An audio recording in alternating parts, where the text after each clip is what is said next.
이 공간 무한성에 불려온 아카자는 자신 외에 다른 상현의 혈기와 마주하게 됩니다.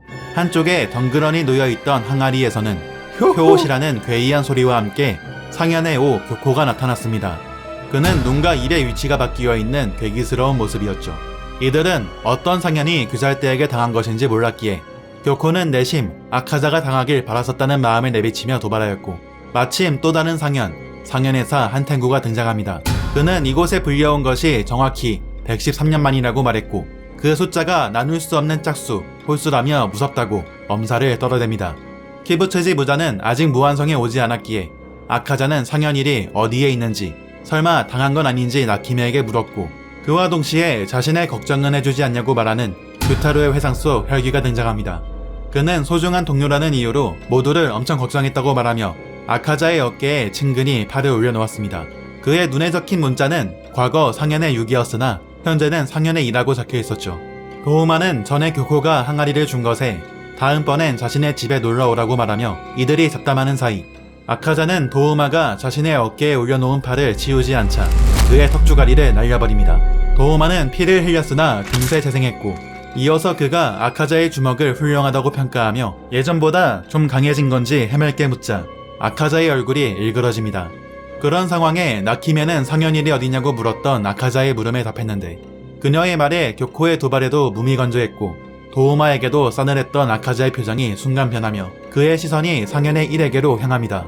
상현의 1의 이름은 코쿠시보. 그는 아카자에게 자신이 여기에 있다고 말하며 무잔이 도착했음을 알립니다.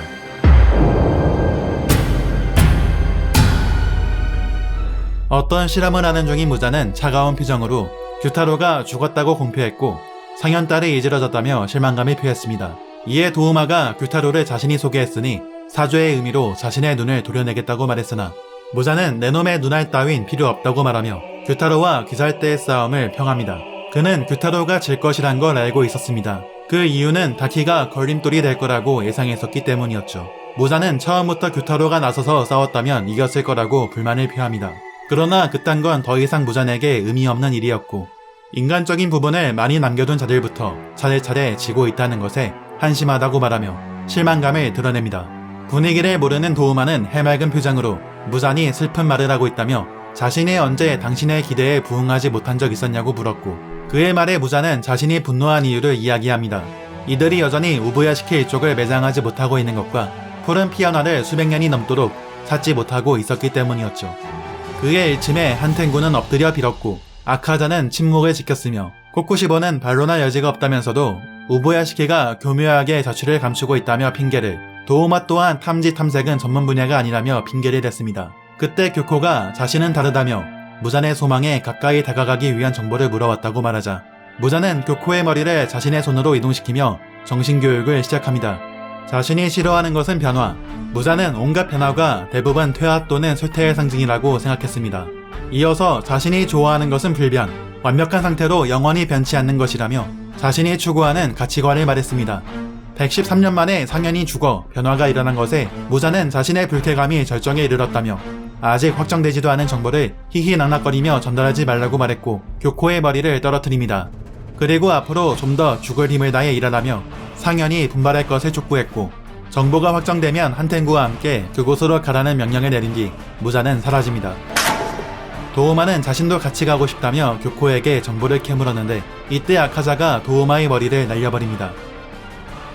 그와 함께 순간 아카자는 자신의 팔이 잘려 피가 흐르는 모습을 보게 되는데 코쿠시보가 그의 옆에 나타난 것이었고 아카자는 그의 존재를 전혀 자각하지 못했습니다.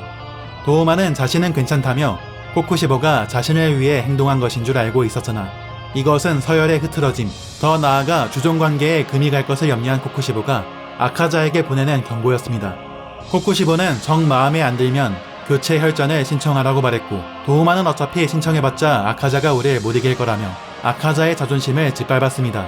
도우마는 아카자보다 늦게 혈기가 되었는데 아카자의 자리를 몰아내고 상현의 일을 차지한 것이었죠. 그 이야기를 듣는 아카자의 얼굴엔 힘줄이 돋아났고 시끄럽게 떠드는 도우마의 뒤로 코쿠시보는 아카자에게 확답을 받고자 합니다. 아카자는 그의 물음에 알겠다고 말하며 한 발짝 물러서면서도 자신은 반드시 코쿠시보를 죽이겠다고 말했고 코코시브는 노력하라는 말과 함께 무한성을 떠납니다. 도우마는 자신이 대화에 끼지 못해 왕따를 당하고 있는 기분을 느끼고 있었고, 아카자는 그를 무시한 채 무한성에서 나갑니다. 요코는 한텐구와 함께 나키메의 능력을 통해 어디론가 사라졌고, 덩그러니 홀로 남겨진 도우마는 나키메에게 말을 걸었으나 무시당하며 무한성에 오기 전 자신이 원래 있던 거처로 이동합니다. 그곳에서 도우마는 교주라고 불리고 있었고, 신자가 왔다는 말에 그는 신자를 맞이할 준비를 마칩니다. 꽃이 피는 따스한 계절, 마루에 앉아있는 한 남자와 평온히 잠든 한 여자. 누군가가 마루에 앉아있는 남자에게 주먹밥과 차를 내오고 있었습니다. 마루에 앉은 자는 화투패 모양의 귀걸이를 달고 있었고, 갓난아이를 품에 안고 있었죠. 음식을 내오던 자의 이름은 스미요시. 그는 집사람이 잠들어버린 탓에 손님이 애를 보게 만들어 죄송하다며 자신의 아이를 화투패 귀걸이의 사내로부터 받아 안았습니다. 화투패 사내는 그런 상황을 이해해 주었고, 계속 공짜로 밥을 얻어먹는 것은 민폐라고 생각했기에 내온 차를 다 마신 뒤 떠나겠다고 말했습니다. 스미요시는 스스로 민폐라는 그의 말을 부정했는데, 화투패 사내가 자신과 아내, 태어날 아이까지의 목숨을 구해준 생명의 은인이었기 때문이었습니다. 하지만 떠나겠다는 그의 의지는 단호했고, 스미요시는 그가 대를 이을 자가 없어 곤란해했다는 것을 알고 있기에 최소한 그의 이야기를 후세에 전하겠다고 말했습니다. 그러나 화투패 사내는 이마저 거절했는데 그 이유는 자신이 특별하지 않다는 것이었죠. 그는 말합니다. 도를 공부하는 이가 도달하는 곳은 언제나 같기에 자신은 특별하지 않다. 자신은 소중한 존재를 하나도 지켜내지 못하고 인생에서 꼭 해야 될 일을 끝내야지 못한 아무런 가치 없는 사내다. 화투패 사내는 후세에 자신의 이야기를 전할 만큼 자신은 가치 있는 사람이 아니라고 생각했습니다. 스미요시는 그의 말에 슬퍼했습니다. 그리고 그 꿈에서 깨어난 탄지로 또한 슬퍼하며 눈물을 흘리고 있었죠. 마침 탄지로가 깨어난 것을 본 카나오는 깜짝 놀라 손에 들고 있던 꽃병을 놓쳐 깨뜨렸는데, 탄지로가 유곽에서의 싸움 이후로 2달 만에 깨어난 것이었기 때문이었죠. 카나오는 탄지로가 깨어난 것에 안도했고 눈가에 눈물이 맺힙니다. 한편 귀살 때의 사후 처리반인 은부대 소속의 카쿠시, 고토는 탄지로에게 고급 과자인 카스텔라를 주기 위해 탄지로의 병실로 향하고 있었는데, 그는 탄지로와 인연이 깊은 카쿠시였습니다. 조합회의 때 탄지로를 끌어낸 것도 그였고, 2달 전 유곽에서 탄지로 일행을 발견한 것도 그였죠. 그때 탄지로 일행들이 옹기종기 모여있는 것에 그는 그들의 사이가 엄청 좋다고 생각했으나, 탄지로 일행은 그 상태로 의식불명의 중태에 빠졌던 것이었죠. 그는 자신보다 어린 나이에 검객이 되어 목숨을 걸고 싸우고 있는 탄지로 일행들을 존경하고 있었습니다. 고토가 카스텔라를 탄지로에게 선물하려는 이유는 탄지로가 코가 밝기 때문에 혹시 가까이 놔두면 냄새를 맡고 깨어날지도 모른다고 판단해서였죠. 병실로 들어간 고토는 깨진 꽃병과 탄지로 옆에 앉아있는 카나오를 발견하게 되는데, 고토는 카나오가 깨진 꽃병을 방치하고 있는 것에 그녀가 말도 전혀 하지 않는 좀 이상한 아이라는 것을 다시금 느끼고 있었고, 그 이유가 어릴 때부터 귀사를 시켰기 때문이라고 생각했습니다. 고토는 깨진 꽃병을 정리하고 카스텔라를 두고 가려는데 깨어난 탄지로의 모습을 보게 됩니다. 그는 탄지로가 의식이 돌아온 것에 다른 사람들에게 알리지 않고 가만히 있는 카나오에게 지금만큼은 계급 따윈 상관없다는 마인드로 카나오가 맹하다며 탄지로가 의식이 돌아왔으면 사람을 불렀어야 했다며 화를 냈고, 나비자택 동료들을 큰 소리로 부릅니다. 이에 키요와 스미, 나호는 눈물을 터뜨리며 안도했고, 또 누군가가 복도를 빠르게 뛰어오고 있었는데 그것은 빨래가 뒤엉킨 채 서둘러 뛰어온 아오이였습니다. 탄지로 일행이 자신 대신에 임무에 간 것이었기 때문에 아오이는 그들이 의식불명인 것에 누구보다 더욱 마음이 좋지 않았을 것이었죠. 탄지로는 다른 사람들은 어떻게 되었는지 묻습니다. 제니츠는 그 이튿날에 바로 깨어나 그저께부터 복귀해 임무 수행 중이었고, 음주는 아내에게 부축은 받고 있었지만 자기 발로 걸어다닐 수 있는 상태. 이노스케는 독이 퍼진 것에 호흡을 사용한 지혈이 늦어져 많이 위험한 상태였다고 말했으나, 탄지로는 천장에 매달린 이노스케를 보게 됩니다.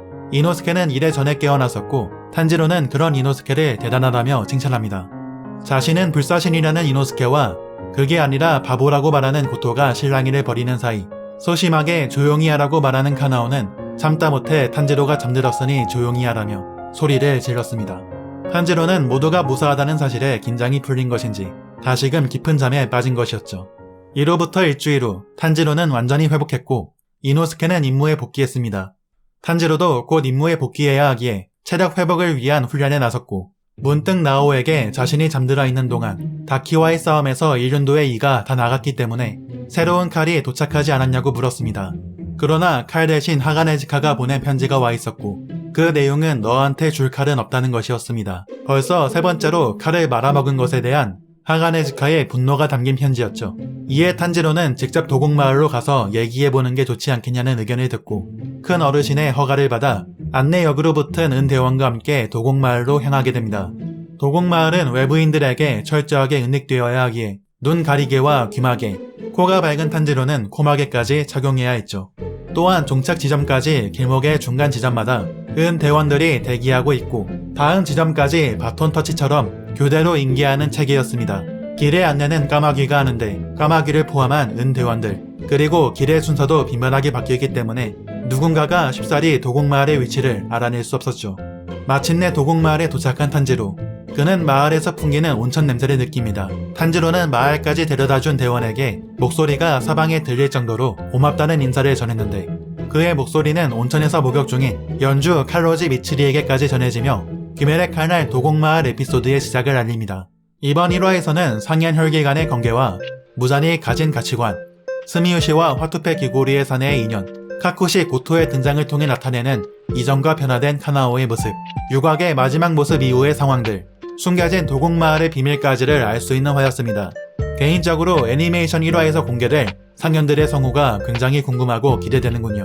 다음 에피소드에선 어떤 내용이 기다리고 있을지 이리아뷰와 함께하도록 하죠.